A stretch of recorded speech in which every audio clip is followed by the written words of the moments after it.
Olá, turma! Vamos lá começar nossa aula de história de hoje. Hoje vamos falar um pouquinho sobre o povoado da Mesopotâmia. Você sabia que alguns dos primeiros e mais importantes processos históricos vividos pela humanidade ocorreu na Mesopotâmia? Sabia também que as cidades da região estão entre as mais antigas do mundo? Isto por si só já justificaria a necessidade de estudarmos a Mesopotâmia. Mas é preciso dizer ainda que os povos que lá viveram nos deixaram um verdadeiro tesouro arqueológico, como você pode observar nessas imagens. A palavra Mesopotâmia vem do grego, que significa entre rios.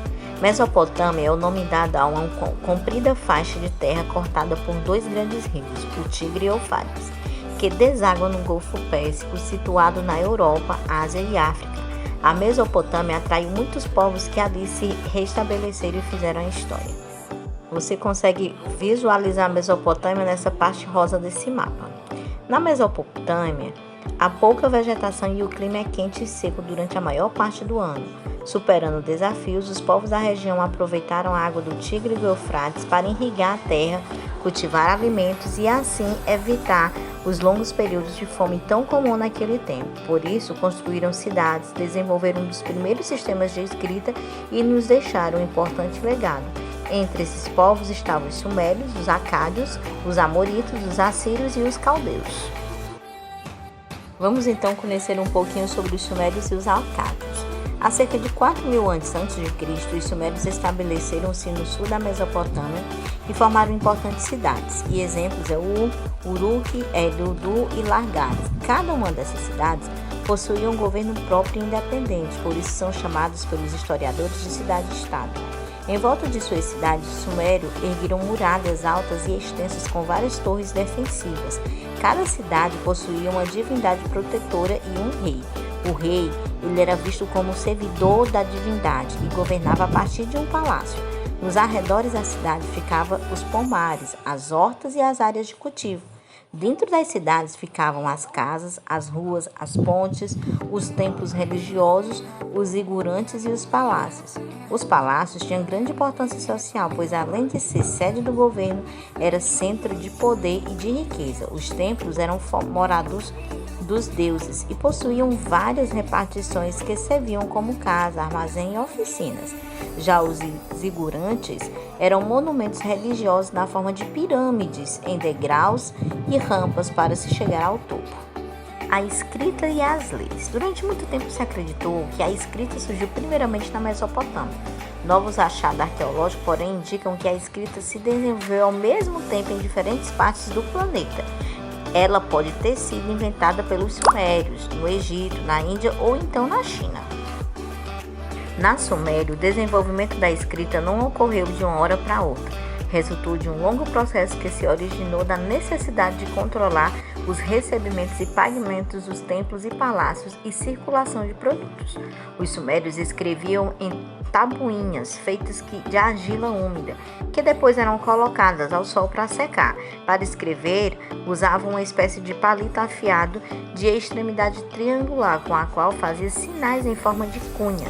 Por isso, essa escrita recebeu o nome de escrita cuneiforme. Os primeiros registros da escrita cuneiforme são de cerca de 3.000 a.C. Envolvidas em conflitos permanentes, as cidades sumérias foram perdendo suas forças, o que facilitou a conquista da região pelos acádios, povo que constituiu os primeiros governos centralizados da região.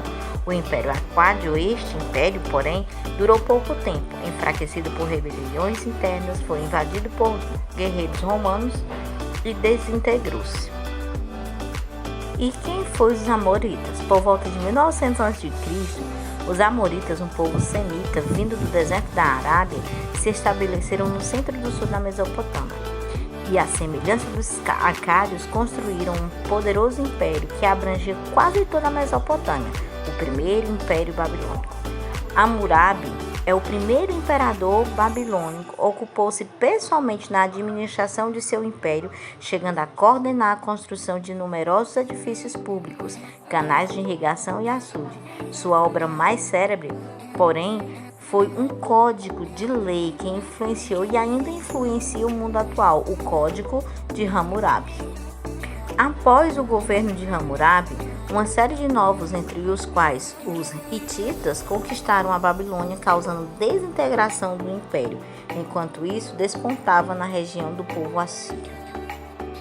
E quem foram os assírios? Os assírios eles se estabeleceram no norte da Mesopotâmia, uma área de intensa circulação de pessoas e povos, entrava e saía do Vale Mesopotâmico. Na luta para garantir seu território, os assírios criaram táticas de guerra e organizaram um exército poderoso com arqueiros, lanceiros e carros de guerra com rodas de aro.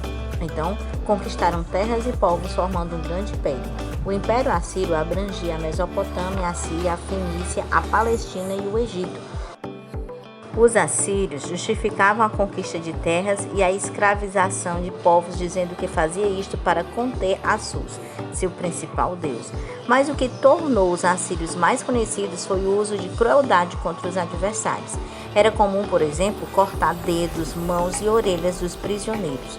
O uso da crueldade visava desencorajar os resistentes a abalar o moral do inimigo. Apesar disso, os povos dominados pelos assírios se rebelaram com frequência, mas o Império Assírio só demorou em 612 a.C., quando os caldeus, habitantes da Babilônia, aliados ao Medo, vindo dos planaltos do Irã, atacaram, ocuparam e destruíram Nínive, capital da Síria. Os caldeus, ou também chamados Novos Babilônios, também se apoderaram de imensas áreas, conquistando o Segundo Império Babilônico. Durante as violentas campanhas militares chefiadas pelo rei Nabucodonosor II, os caldeus arrasaram Jerusalém, prenderam milhares de judeus e os forçaram a marchar para escravos para a Babilônia. Com a riqueza saqueada, os povos conquistados Nabucodonosor II coordenou a reconstrução da antiga Babilônia, que assim voltou a ser a principal centro político, econômico e cultural da Mesopotâmia. Os jardins suspensos da Babilônia teriam sido construídos no seu reinado, mas não há provas escritas e nem arqueológicas da existência de tais jardins. Como outros impérios mesopotâmicos, o novo Império Babilônio também foi abalado por várias revoltas internas.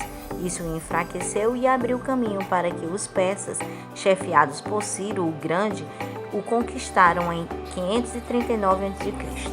Você observa todo esse movimento neste mapa. Agora iremos entender como era que funcionava a sociedade e o poder. Na Mesopotâmia, o poder político era privilégio dos homens e passava de pai para filho. As mulheres quase nunca chegavam ao poder. Além disso, a sociedade mesopotâmica era hierarquizada. No topo estava o rei, que originalmente era o líder da comunidade, e seus comandantes militares em casos de guerra. Observe essa pirâmide que tem aí a hierarquia. Abaixo do rei vinha o sacerdote, os nobres e chefes militares, a seguir os comerciantes e escribas e os artesãos especializados, e por último os camponeses e escravos.